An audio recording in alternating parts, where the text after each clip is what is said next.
नाशिक जिल्ह्यातील चांदवड तालुक्यात जून महिना संपला तरी समाधानकारक पाऊस न झाल्याने खरीप हंगामातील पेरण्या अक्षरशः रखडल्या आहेत।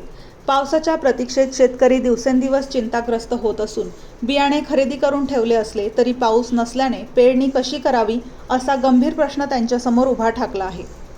यंदाच्या हंगामासाठी शेतकऱ्यांनी मोठ्या अपेक्षेने मका, सोयाबीनसह विविध पिकांचे बियाणे खरेदी करून ठेवले आहेत। मात्र तालुक्यात अद्यापही समाधानकारक पाऊस झाला नसल्याने शेतकऱ्यांना पेरणीचा मुहूर्त मिळालेला नाही। त्यातच यंदा बियाणांच्या किमतीतही मोठी वाढ झाल्याचे चित्र आहे। कृषी विक्रेत्यांच्या माहितीनुसार मागील वर्षाच्या तुलनेत विविध बियाणांच्या किमतीत तब्बल 30 ते 40% वाढ झाली आहे। विशेषतः मक्याच्या बियाणांच्या किमतीत 400 ते 500 रुपयांनी तर सोयाबीनच्या बियाणांच्या किमतीत 600 ते 800 रुपयांपर्यंत वाढ झाल्याचे सांगण्यात येत आहे। पाऊस नसल्याने पेरण्या रखडल्या असून दुसरीकडे बियाण्यांच्या वाढलेल्या किमतीमुळे शेतकऱ्यांवर दुहेरी आर्थिक संकट ओढवले आहे। कुठले मी कान मंडळाचा आहे, भरतराम शिंदे। आमच्याकडे पाऊसच होऊन नाही राहिला, फक्त एक काहीतरी बारीक झाला बुरकं मी बियाणं घरी नेऊन ठेवलं। मकाच्या पिशव्या नेल्या, सोयाबीनच्या बॅगा नेल्या, भुईमुगाचं बियाणं नेलं, आजपर्यंत पाऊसच होऊन नाही राहिला। आता शेतकऱ्यांनी करायचं काय हा मोठा प्रश्न झालेला आहे। पेरण्या लांबलेल्या आहे, 1 महिना लेट झालेला आहे। पाऊस आल्याशिवाय तर नाही, शेतकऱ्यांचे दिवस कसे जायचे। तुमच्या गावात किती पेरण्या झाल्या? काही अजून काही नाही, 0% झाले।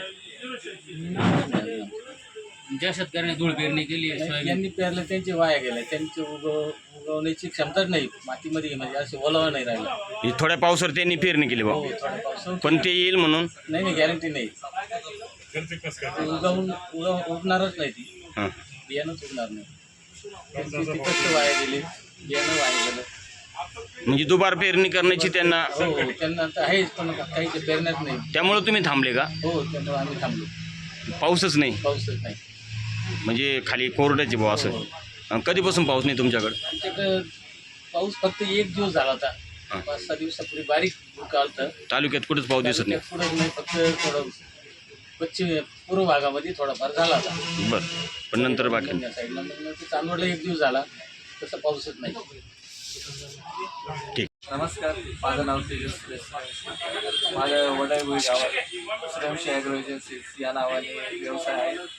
तर आज आपण पाहू शकता वडाईभुई परिसरात पावसाचे जेमतेम सरी पडलेले आहे। शेतकरी मालाला थांबलेला आहे, पण काही शेतकऱ्यांनी पेरणीची लगबग चालू केलेली आहे।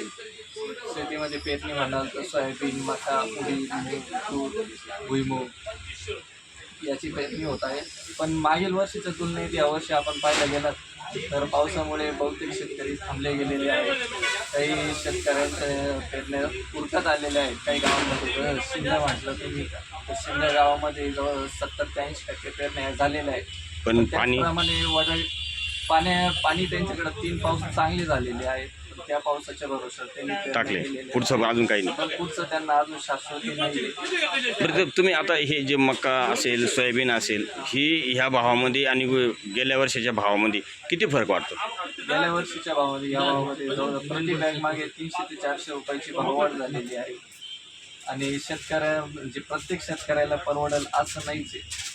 कारण काही शेतकरी म्हणजे फक्त भाव पाहून सुद्धा म्हणताय का जाऊ द्या आता पुढं पाऊस पडल्यावर पाहू, किंवा ते घरच्या पेरणीवर अवलंबून, म्हणजे असं मन त्यांचं असं स्थिर नाही, मन स्थिर नाही त्यांचं शेतकऱ्यांचं।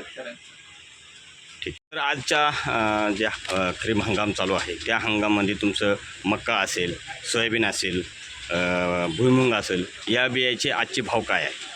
नमस्कार, जाधव आणि कंपनी चांदवड। मागच्या वर्षीच्या तुलनेत आणि ह्या वर्षीच्या तुलनेत बियाण्याच्या किमतींमध्ये भरपूर तफावत आहे आणि भाववाढ देखील झालेली आहे।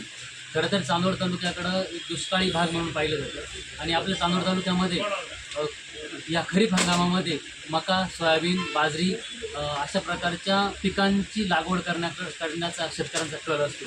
यावर्षी हवामान अंदाजाने तज्ज्ञांनी आणि शासनाने देखील पावसाची कमतरता भासेल किंवा हवामानाच्या अंदाजानुसार पाऊस कमी पडेल असं भविष्य वर्तवलं होतं। त्या अनुषंगानं आपल्या भागामध्ये चांदवड तालुक्यामध्ये जी मका पीक जे होतं त्याचं लागवडही कमी प्रमाणात झालेली होऊ शकते असा एक अंदाज आहे आणि सोयाबीनची लागवड वाढलेली आहे असा एक आमचा अंदाज आहे।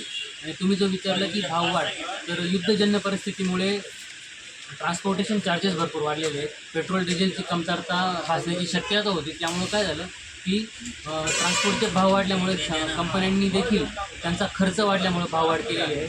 आमच्या अंदाजानुसार 30 ते 40% ही भाववाढ वाढण्याची शक्यता आहे. याचा भूर्दंड शेतकऱ्यांना बसतो आहे.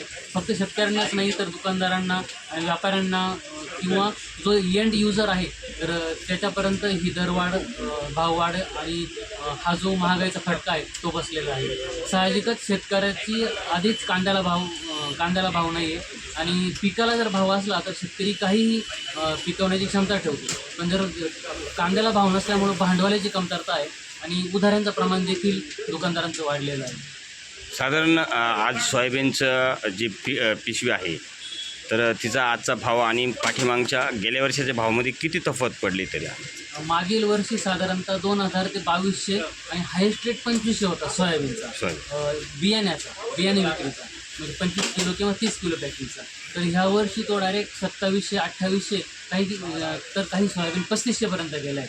हे 25 किलोच्या एका एकरी प्रति हिशोब सांगतो मी. आणि मक्याचं जर सांगायचं झालं तर मागील वर्षी 1700, 1800 हायेस्ट रेट होता एका बिघ्यासाठी, म्हणजे 20 गुंठ्यासाठी.